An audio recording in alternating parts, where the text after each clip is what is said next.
ನಮಸ್ಕಾರ ಸ್ನೇಹಿತರೆ, ಕರ್ನಾಟಕದ ಪ್ರತಿಯೊಬ್ಬರ ಹೃದಯದಲ್ಲಿ ವಿಶೇಷ ಸ್ಥಾನ ಪಡೆದಿರುವ ನದಿ ನಮ್ಮೆಲ್ಲರ ಪ್ರೀತಿಯ ಕಾವೇರಿ. ಅವಳು ಬರೀ ನದಿಯಲ್ಲ, ನಮ್ಮ ಬದುಕು, ನಮ್ಮ ನಂಬಿಕೆ, ನಮ್ಮ ಸಂಸ್ಕೃತಿ. ಅವಳು ತಾಯಿಯಂತೆ, ಪ್ರಿಯತಮೆಯಂತೆ, ಸದಾ ಹರಿಯುವ ಪ್ರೇಮದ ಸಂಕೇತ. ಕಾವೇರಿ ಎಂದರೆ ಕರ್ನಾಟಕದ ಅಂತರಾಳದ ಗಾನ, ನಮ್ಮ ನೆಲದ ಆಧ್ಯಾತ್ಮಿಕ ಸ್ಪರ್ಶ. ಇಂದು ನಾವು ಈ ಪವಿತ್ರ ನದಿಯ ಆಳಕ್ಕೆ ಇಳಿದು ಅದರ ಸೌಂದರ್ಯ, ಶಕ್ತಿ ಮತ್ತು ಭಾವನಾತ್ಮಕ ಬಂಧನವನ್ನು ಅನುಭವಿಸೋಣ.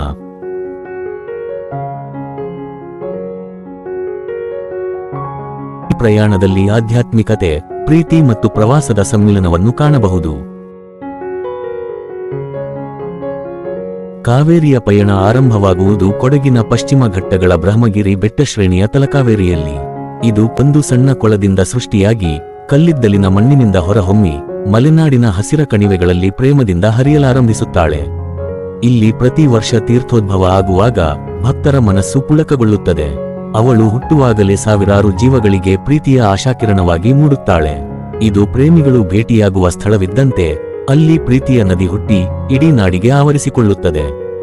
ಸುಮಾರು 800 ಕಿಲೋಮೀಟರ್ ದೂರ ಹರಿಯುವ ಕಾವೇರಿ ನದಿ ಕರ್ನಾಟಕ ಮತ್ತು ತಮಿಳುನಾಡಿನ ಹೃದಯವನ್ನು ಬೆಸೆಯುತ್ತದೆ.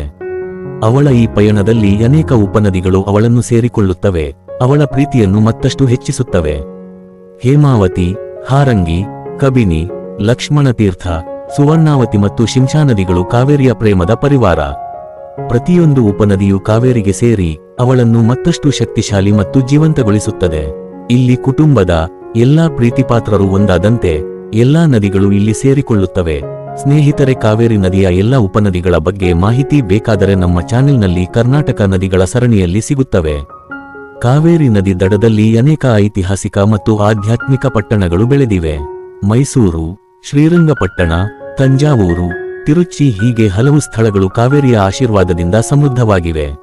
ಶ್ರೀರಂಗಪಟ್ಟಣದಲ್ಲಿ ಕಾವೇರಿಯ ಮಡಿಲಲ್ಲಿ ರಂಗನಾಥ ಸ್ವಾಮಿ ನೆಲೆಸಿದ್ದಾನೆ. ಈ ನಗರಗಳು ಕಾವೇರಿಯ ಪ್ರೀತಿಯಿಂದ ಬೆಳೆದವು, ಅವಳ ನೀರನ್ನು ಬಳಸಿಕೊಂಡು ಸಾವಿರಾರು ಕಥೆಗಳನ್ನು ಸೃಷ್ಟಿಸಿದವು. ಪ್ರತಿಯೊಂದು ನಗರವು ಕಾವೇರಿಯೊಂದಿಗಿನ ಸಂಬಂಧದ ಒಂದು ವಿಶೇಷ ಅಧ್ಯಾಯವಾಗಿದೆ. ಕಾವೇರಿ ನದಿಯು ಲಕ್ಷಾಂತರ ಜನರ ಬದುಕಿಗೆ ಆಧಾರವಾಗಿದೆ. ಈ ಪ್ರೀತಿಯನ್ನು ಕಾಪಾಡಲು ಅನೇಕ ಅಣೆಕಟ್ಟುಗಳನ್ನು ನಿರ್ಮಿಸಲಾಗಿದೆ.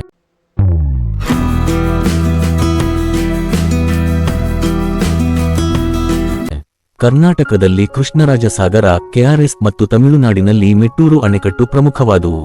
ಕೆಆರ್ಎಸ್ ಕೇವಲ ಒಂದು ಅಣೆಕಟ್ಟಲ್ಲ, ಅದು ನಮ್ಮ ರೈತರ ಕಣ್ಣಲ್ಲಿ ನೀರು ತರುವ ಪ್ರೀತಿಯ ಸೆಲೆ.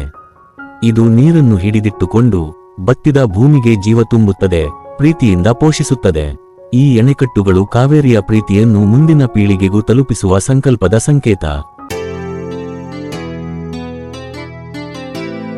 ಕಾವೇರಿ ನದಿಯ ಒಡಲಿನಲ್ಲಿ ಕೆಲವು ಸುಂದರ ನದಿ ದ್ವೀಪಗಳು ರೂಪುಗೊಂಡಿವೆ. ಶ್ರೀರಂಗಪಟ್ಟಣ, ಶಿವನಸಮುದ್ರ ಮತ್ತು ಶ್ರೀರಂಗಂ ಇವುಗಳಲ್ಲಿ ಪ್ರಮುಖವಾದುವು. ಈ ದ್ವೀಪಗಳು ಆಧ್ಯಾತ್ಮಿಕ ಕೇಂದ್ರಗಳಾಗಿವೆ, ದೇವಾಲಯಗಳಿಗೆ ನೆಲೆಯಾಗಿವೆ. ಶ್ರೀರಂಗಪಟ್ಟಣವು ಪ್ರವಾಸಿಗರನ್ನು ಆಕರ್ಷಿಸುವ ಸ್ಥಳವಾದರೆ ಶಿವನಸಮುದ್ರದ ಮಡಿಲಲ್ಲಿ ಪ್ರಶಾಂತವಾದ ಜಲಪಾತವಿದೆ.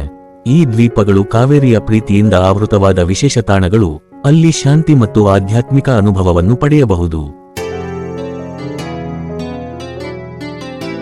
ಕಾವೇರಿ ನದಿಯು ಅನೇಕ ಸುಂದರ ಜಲಪಾತಗಳನ್ನು ಸೃಷ್ಟಿಸಿದೆ.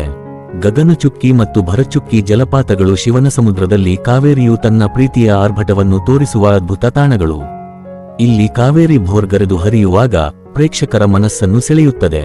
ಇದು ಕಾವೇರಿಯ ಪ್ರೇಮದ ಶಕ್ತಿ, ಅವಳ ಅನಿಯಂತ್ರಿತ ಸೌಂದರ್ಯವನ್ನು ಎತ್ತಿ ತೋರಿಸುತ್ತದೆ. ಈ ಜಲಪಾತಗಳು ಕಾವೇರಿಯ ಜೀವನದಲ್ಲಿನ ಪ್ರಮುಖ ಘಟ್ಟಗಳಿದ್ದಂತೆ ಅಲ್ಲಿ ಅವಳು ತನ್ನ ಸಂಪೂರ್ಣ ಶಕ್ತಿಯನ್ನು ಪ್ರದರ್ಶಿಸುತ್ತಾಳೆ. ಪವಿತ್ರ ನದಿ ಕಾವೇರಿಯು ದಕ್ಷಿಣ ಭಾರತದ ಅತ್ಯಂತ ಪವಿತ್ರ ನದಿಗಳಲ್ಲಿ ಒಂದು. ಅವಳ ನೀರಿಗೆ ಪವಿತ್ರ ಶಕ್ತಿ ಇದೆ ಎಂದು ನಂಬಲಾಗಿದೆ. ಕೃಷಿಗೆ ಆಧಾರ, ಕರ್ನಾಟಕ ಮತ್ತು ತಮಿಳುನಾಡಿನ ಕೃಷಿಗೆ ಕಾವೇರಿ ನದಿಯೇ ಜೀವನಾಡಿ.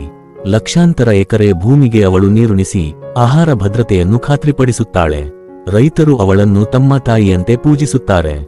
ಜೀವವೈವಿಧ್ಯ ಕಾವೇರಿ ಜಲಾನಯನ ಪ್ರದೇಶವು ಸಮೃದ್ಧ ಜೀವವೈವಿಧ್ಯತೆಯನ್ನು ಹೊಂದಿದೆ. ಅನೇಕ ಅಪರೂಪದ ಪ್ರಾಣಿ ಮತ್ತು ಸಸ್ಯ ಪ್ರಭೇದಗಳಿಗೆ ಅವಳು ಆಶ್ರಯ ನೀಡಿದ್ದಾಳೆ. ಪ್ರವಾಸಿ ತಾಣ ಕಾವೇರಿ ನದಿ ಹಲವು ಪ್ರವಾಸಿ ತಾಣಗಳಿಗೆ ನೆಲೆಯಾಗಿದೆ. ತಲಕಾವೇರಿಯಿಂದ ಹಿಡಿದು ಜಲಪಾತಗಳವರೆಗೆ ಪ್ರತಿಯೊಂದು ಸ್ಥಳವೂ ಪ್ರವಾಸಿಗರನ್ನು ಆಕರ್ಷಿಸುತ್ತದೆ. ನಮ್ಮ ಕಾವೇರಿ ನದಿ ಕೇವಲ ಒಂದು ಭೌಗೋಳಿಕ ಲಕ್ಷಣವಲ್ಲ, ಅವಳು ನಮ್ಮ ಆಧ್ಯಾತ್ಮಿಕತೆಗೆ ಮೂಲ. ಅವಳಲ್ಲಿ ಮಿಂದರೆ ಪಾಪ ಕಳೆಯುತ್ತದೆ ಎಂಬ ನಂಬಿಕೆ. ಅವಳು ನಮ್ಮ ಬದುಕಿನ ಪ್ರೀತಿಯ ಸಂಕೇತ. ಪ್ರತಿಯೊಬ್ಬ ಕನ್ನಡಿಗನ ಹೃದಯದಲ್ಲೂ ಅವಳ ಬಗ್ಗೆ ಅಚ್ಚಳಿಯದ ಪ್ರೀತಿಯಿದೆ. ಅವಳು ನಮ್ಮ ಬದುಕಿನ ಪಯಣದಲ್ಲಿ ಸದಾ ಜೊತೆಗಿರುವ ಪ್ರವಾಸದ ಸಂಗಾತಿ. ಅವಳ ದಡದಲ್ಲಿ ಅನೇಕ ಇತಿಹಾಸ ಮತ್ತು ಪ್ರಕೃತಿಯ ಸೌಂದರ್ಯವನ್ನು ನಾವು ಕಾಣಬಹುದು. ಕಾವೇರಿ, ಅವಳು ಕೇವಲ ನೀರಲ್ಲ, ಅವಳು ಜೀವನ. ಅವಳು ನಮ್ಮ ತಾಯಿ, ನಮ್ಮ ಪ್ರಿಯತಮೆ. ಅವಳು ಹರಿಯುವವರೆಗೂ ಕರ್ನಾಟಕದ ಹೃದಯ ಬಡಿಯುತ್ತಿರುತ್ತದೆ.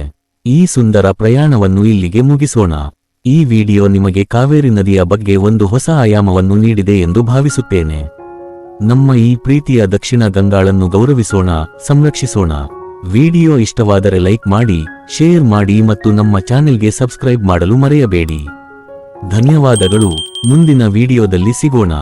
ಜೈ ಕಾವೇರಿ, ಜೈ ಕರ್ನಾಟಕ ಮಾತೆ.